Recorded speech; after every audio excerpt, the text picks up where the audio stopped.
ఒక్క ఇల్లైనా వాళ్ళు కట్టారు అమర్పేటలో చూపించాల్సిందిగా నేను కోరుతా ఉన్నాను. అంతేకాకుండా ఈరోజు పరిస్థితి ఏ రకంగా ఉందంటే మనమందరం ఆలోచన చేయాలి. అంబర్పేట మాంకాళి దేవాలయానికి ఎదురుగా మనం ఫ్లైఓవర్ కింద రోడ్డు వేస్తా ఉంటే మరి అక్కడ ఉన్నటువంటి కొంతమంది మజ్లిస్ పార్టీ సంబంధించినటువంటి నాయకులు ఆ రోజు బీఆర్ఎస్ తో కుమ్ముక్కై ఆ యొక్క దేవాలయం ఎదురుగా రోడ్డు వేయకుండా ఇక్కడ చెత్త కుప్ప పెట్టారు. చెత్త కుప్ప మట్టి కుప్ప పెట్టారు. 5-6 సంవత్సరాలు అవుతుంది మట్టి కుప్ప. వాళ్ళు మట్టి కుప్ప తీయనియరు, రోడ్డు వేయనియరు. నరేంద్ర మోడీ గారి ప్రభుత్వము ఈ అంబర్పేటలో అమ్మవారి దేవాలయం ముందు రోడ్డు వేయడానికి అనేక సార్లు ప్రయత్నం చేస్తే పోలీసులు అడ్డుకుంటారు. ఎంత సిగ్గులేనటువంటి ప్రభుత్వం అంటే ఆ చెత్త కుప్ప కోసం, ఆ మట్టి కుప్ప కోసం 3 సంవత్సరాల పాటు పోలీస్ బందోబస్తు పెట్టి ఆపారు. ఎంత దుర్మార్గంగా గతంలో బీఆర్ఎస్ పార్టీ, ఇప్పుడు ఉన్నటువంటి కాంగ్రెస్ పార్టీ అవలంబిస్తుందో ఆలోచన చేయాలి. 2.5 కోట్ల రూపాయలు ఆ రోడ్ వైండింగ్ లో ఆ ఇల్లోటం తీసుకొని వెళ్ళిపోయాడు. ప్రభుత్వ డబ్బులు, కేంద్ర ప్రభుత్వ డబ్బులు 2.5 కోట్లు తీసుకొని వెళ్ళిపోయిన తర్వాత ఈరోజు బీఆర్ఎస్ పార్టీ నాయకులు, కాంగ్రెస్ పార్టీ నాయకులకు మోడీ గారికి ఎక్కడ పేరు వస్తుందో, బీజేపీకి ఎక్కడ పేరు వస్తుందో కాబట్టి రోడ్డు వేయకుండా ఆపాలి. మా అంబర్పేటలో డెవలప్మెంటే లేకుండే ఇన్ని సంవత్సరాల తర్వాత ఒక ఫ్లైఓవర్ కనిపిస్తుంది కాబట్టి ఈరోజు ఈ యొక్క రోడ్డు కూడా వేయకుంటే అడ్డుకుంటే బాగుంటుంది అనేటువంటి ఒక కసితో మజ్లిస్ పార్టీ నాయకులను రెచ్చగొట్టించి ఈరోజు అక్కడ రోడ్డు వేయకుండా ఆపుతున్నారు. నేను అడుగుతున్నాను అంబర్పేట ప్రజానికాన్ని సందర్భంగా, అంబర్పేటలో ఉన్నటువంటి అన్ని రాజకీయ పార్టీలను అడుగుతా ఉన్నాను.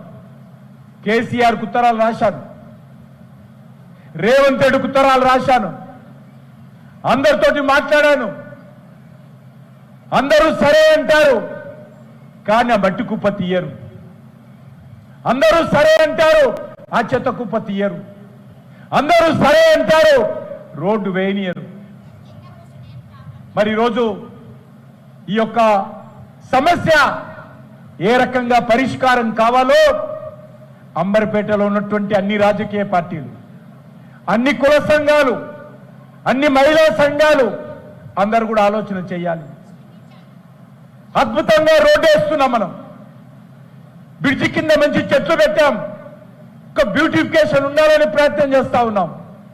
కానీ ఆ చెత్త కుప్ప కోసం, ఆ మట్టి కుప్ప కోసం ఎవడో చెప్పాడు కాబట్టి, ఎవరో అడ్డుకున్నారని చెప్పి డబ్బులు తీసుకున్న తర్వాత కూడా దాన్ని అడ్డుకుంటుంటే దీనిపైన తీవ్రమైనటువంటి పరిణామాలు ఎదుర్కోవస్తారని నేను రాష్ట్ర ప్రభుత్వాన్ని కోరుతా ఉన్నాను.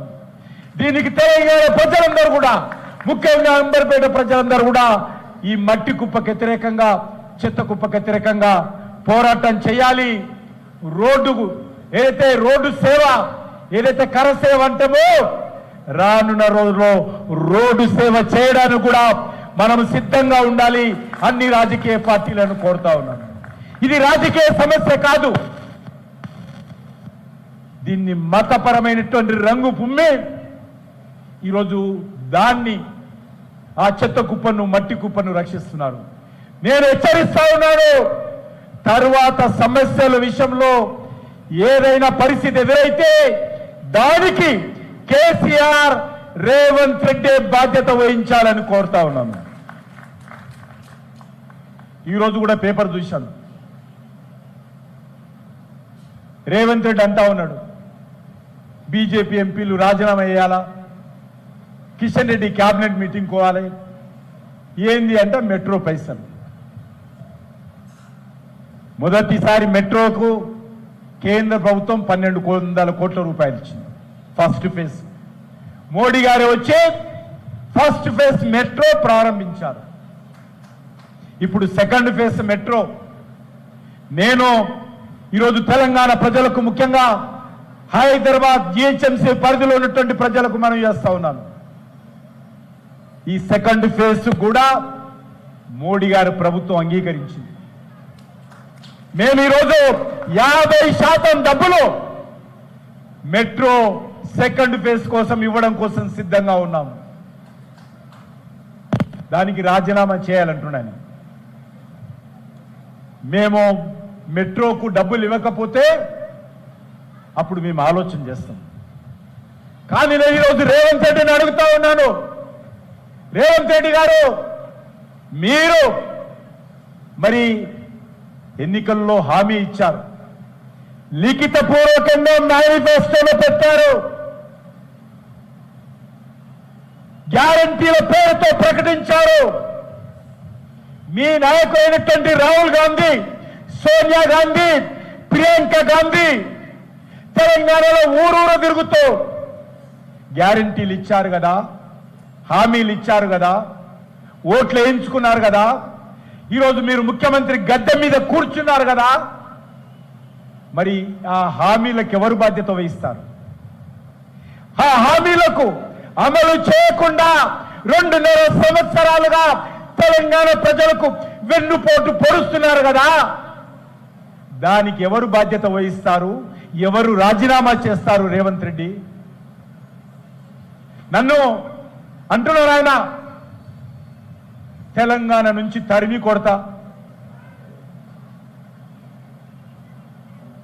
నేను టిఆర్ఎస్ కార్యకర్తను కాదు, నేను కాంగ్రెస్ పార్టీ కార్యకర్తను కాదు, చేతగానటువంటి రాహుల్ గాంధీ నేతృత్వంలో పనిచేస్తున్నటువంటి వ్యక్తిని కాదు.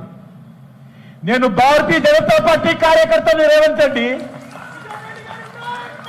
నేను నరేంద్ర మోడీ గారి నాయకత్వంలో మంత్రిగా ఉన్నాను రేవంత్ రెడ్డి.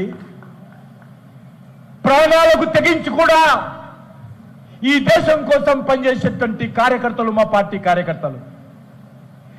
నన్ను నువ్వు తెలంగాణ నుంచి అడ్డుకోకుండా తిరుగుతావా? తెలంగాణ పొరిమేల నుంచి తరిమి కొడతావా? అంత దమ్ము ధైర్యము ఈ కాంగ్రెస్ పార్టీకి ఉందా, మీకుందా, మీ ప్రభుత్వానికి ఉందా? నేను సవాల్ చేస్తా ఉన్నాను. నన్ను ఈ యొక్క తెలంగాణ గడ్డ పొరిమేల నుంచి తరలి కొట్టేటువంటి వ్యక్తి ఈ గడ్డ మీద ఇంకా పుట్టలే.